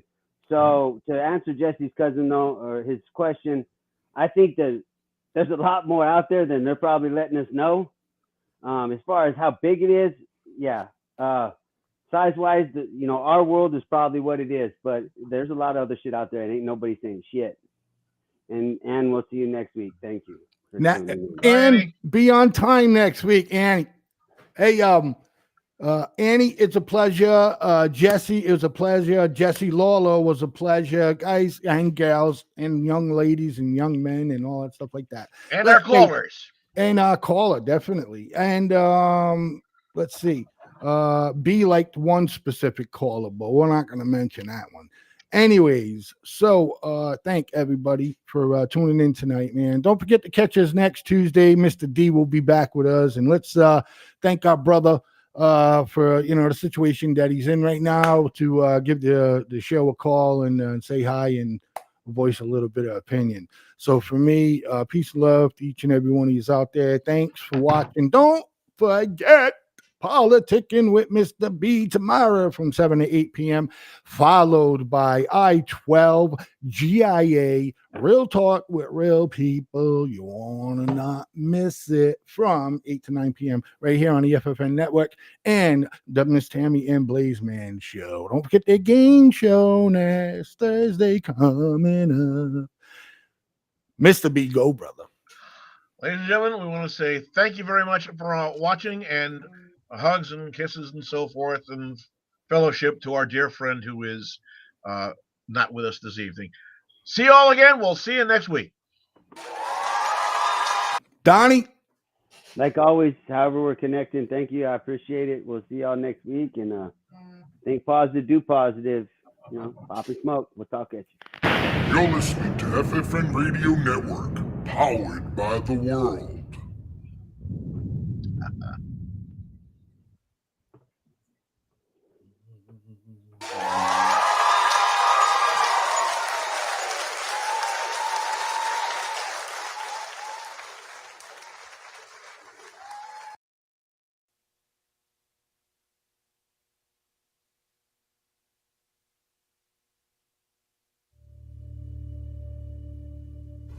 Why do you believe what you believe?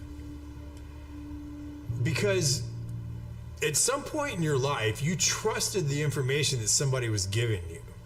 And that someone you trusted told you that a car was a car, a tree was a tree, a bird was a bird, the blue stuff above you is the sky. And that's the way that we began to determine what we believe to be a fact. Most of the things that we believe to be a fact in our lives are told to us through our stories or the news that we hear. So my question would be, if they were deceiving you with the stories they tell you,